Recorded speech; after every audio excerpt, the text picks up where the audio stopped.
Hey, we are back for Wrong Sports Episode 6. Hey, I am Tim, and I'm going to be talking about Minnesota's men's basketball scandal. Now, you might not know about Minnesota men's basketball, but you might know about Minnesota football because they've been pretty good since the turn of the century up till now. Well, Minnesota men's basketball really hasn't been all that good. They've been good streaky points here and there, mostly because they've been under heavy scrutiny from the NCAA and also under a few scandals. I'm going to talk about, though, the biggest one of their scandals, their big academic scandal that happened in the late 90s. Minnesota basketball started at the beginning of the 1900s and started good with two pre-tournament national championships in 1902 and 1919. But after that, they really didn't do much for the next 6 decades. They wouldn't really do much until they hired Bill Musselman. Now, Musselman is also the father of the current Nevada coach, but he was hired by Minnesota in 1970, and he would get them better with better recruits and also taking them to their first NCAA tournament in 1972. Unfortunately, a ticket-selling scandal would lead to his ousting and resignation and would also lead to probation for Minnesota in the mid-1970s. After Musselman's resignation, Minnesota would then hire Jim Dutcher, who was a Michigan assistant for most of the 1970s, and he was tasked with cleaning up the program. So he had to go to work very fast, and results came quite quickly under him since he had help with the future number 1 pick in Michael Thompson, who is the father of Golden State Warriors guard Klay Thompson. And the team would also win the Big Ten in 1982, which was their first conference title, and then they made it to the Sweet 16 in that year as well. Things were looking up for the school and also for Dutcher, but then in the middle of the 85-86 season, 3 Minnesota players were arrested on rape charges in Madison, Wisconsin. And after the arrest, school officials also canceled Minnesota's next scheduled game. They cited the arrests and also a series of less serious incidents prior to the arrests. Not agreeing with the university's decision to forfeit the game, Jim Dutcher resigned as head coach, and all 3 players were ultimately acquitted of all charges. But this left the program devastated once again, and they would go out to find a new head coach. So now the university was on strike 3. They couldn't get this wrong, so they went out and got a former NBA player as well as Western Kentucky coach Clem Haskins. Haskins was known not only for his play in the NBA, but also because he was one of the first 2 players to integrate Western Kentucky in the mid-1960s. He would also become Minnesota's first African-American coach and told his team would be under probation and have scholarships taken away due to what happened before him just as he started. So Haskins was put in a tough situation to start, so he had to get the program clean and also keep it clean, but he was under probation like the previous coach, so results weren't really seen until the 88-89 season, when Minnesota made it to the NCAA tournament and made it all the way to the Sweet 16 that year with an Elite 8 appearance the next season. So things were looking up for Minnesota, as they would make a total of 6 NCAA tournament appearances and 3 NIT appearances during Haskins' tenure. But Minnesota and Haskins would reach their heights in the 96-97 season as they won the Big Ten Conference and went to the Final Four before losing. This win would propel them as one of the best, if not the best teams in the Big Ten. Ultimately, though, this was their final success for them as another scandal came to light in the years to follow. So it was after their Final Four run in 1997. Minnesota would have a down season as they didn't make the NCAA tournament after their Final Four appearance, but made it to the NIT and won it.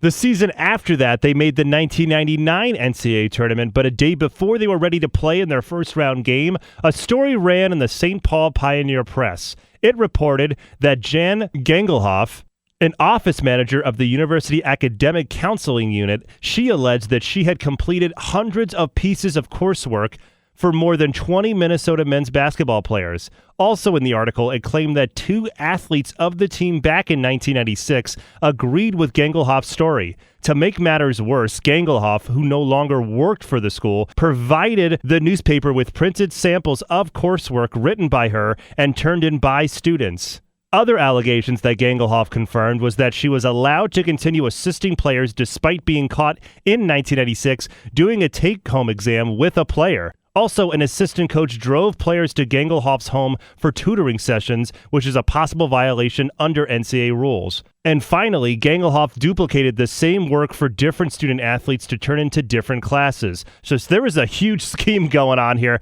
and Gengelhoff was right in the middle. Gengelhoff's allegations, though, couldn't have come at a worse time, as Minnesota would have to act, and that day, They suspended 4 players, 2 of those players being starters on the Minnesota team, which would make Minnesota not that great going into their first round game against Gonzaga, and they would eventually lose to Gonzaga, who that year was the Cinderella of the tournament. The story in the St. Paul Pioneer Press might have been pretty big, but there were whispers of something happening with the team as some of the players on the Minnesota basketball team didn't graduate or left school after 4 years of playing and didn't graduate either. There were also a few rumors starting back in 1997 that someone was doing schoolwork for athletes. That was corroborated by the director of academic counseling, Elaine Donahue. She had the idea that something was going on as well, but was told by the vice president and other higher-ups that nothing was going to be done and to stop looking into it, and that she should get along with Coach Haskins. She would leave the school before the 1998-99 season after she was intimidated by Haskins and what she says was an old boys network running the school at the time. Donahue also alleged that Haskins and other assistants bribed professors to help students if they were falling behind, which again is a huge NCAA violation. Another Pioneer Press article would come out on March 24th, and 2 more people came forward claiming to have done coursework for Minnesota basketball players. Gangelhoff's sister was one of them, as well as a Minnesota sociology doctoral candidate. Gangelhoff's sister said that she wrote a paper for a Minnesota starting forward back in 1995, and she then told Coach Haskins that she would never do student-athletes assignments again. Haskins responded to Gangelhoff's sister saying that the player needed a lot of help, so she should try to do his work for him. The NCAA got into action at this point, and after Gangelhoff's evidence of coursework that she saved and due to them matching her handwriting and other assignments she did, severe penalties came down. To try to take some press away from the story, Minnesota pushed out their coach Clem Haskins in June and gave him a $1.5 million buyout package, which is something I'll come back to in a moment, though, because that's a whole other story. The University of Minnesota did their own investigation as well after it made national news. The university investigation ended on November 19, 1999, and that same day, Minnesota President Mark Udorf accepted the resignation of their vice president as well as men's athletic director, and there was also a postseason ban for the 1999-2000 season. They would then add a reduction of 3 scholarships for the 99-2000 season, and a total of 4 scholarships reduced from the 2000-2001 and 2003-2004 season. The school also forfeited 90% of the money they earned from appearances in 1994, 95, and 97 NCAA tournaments. The NCAA took a little longer to end their investigation, and they ended it in October of 2000, and they gave Minnesota even more penalties. Their penalties included 4 years of probation for Minnesota all the way up till October 23rd of 2004, a reduction of 5 scholarships in total until 2003-2004 season, a reduction of 6 paid visits by recruits until 2002-2003. They also made the school vacate all of their tournament appearances in 94, 95, and 97, as well as their NIT tournament appearances, and also take away individual records of those student athletes found to have committed academic fraud.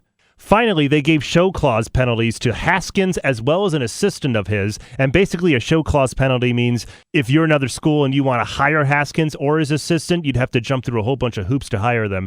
And one final note, I thought this was kind of crazy, but they also gave Gangelhoff, the woman who opened up this whole investigation, they gave her a show clause penalty until 2005. But I'm pretty sure she did not work at any other academic institution after leaving Minnesota in the late 90s. But after all of this mess, Minnesota would then hire Gonzaga coach Don Monsoon, who was the coach of Gonzaga when they went on that Cinderella run in 1999 and eliminated Minnesota in the first round. He got Minnesota back to being good again, and Minnesota's doing a lot better now under Rick Pitino's son, Richard Pitino. Now, if you're wondering what happened to Clem Haskins, he did not return to coaching, and when his show clause penalty expired, he ended up just being retired. He actually lives on a big ranch in Kentucky where he raises cattle, and he has also worked as a color commentator for Western Kentucky basketball home games. Another note about Haskins is that he was ordered by an arbitrator to return $815,000 out of his $1.5 million buyout money paid to him by University of Minnesota. University of Minnesota later went to court to get that money and got it because they argued that Haskins had committed fraud by lying to the NCAA, yet accepting the buyout money anyway. But the reason why this scandal and the reason why Haskins and Gangelhoff and pretty much anyone who worked under Haskins at that time, or actually anyone who worked at Minnesota at that time and knew about this but didn't do anything, they got severe penalties. It was because Gangelhoff saved all of the coursework, up to 800 pages of coursework assignment that she did for student athletes. She had it all saved, which made the investigation very easy for the NCAA and also allowed them to give even more severe penalties to the school and anyone involved in it. But anyway, thanks for checking this out, and also thanks for going on this crazy ride with me. Make sure you like, share, and subscribe on this page. And also make sure you follow me on Twitter. You can find me at SportsWronged. I basically tweet at different people all day and also put up all my videos up there as well. But thank you so much for hanging out with me, and check out Wrong Sports Episode 7. I hope to have that coming out next month.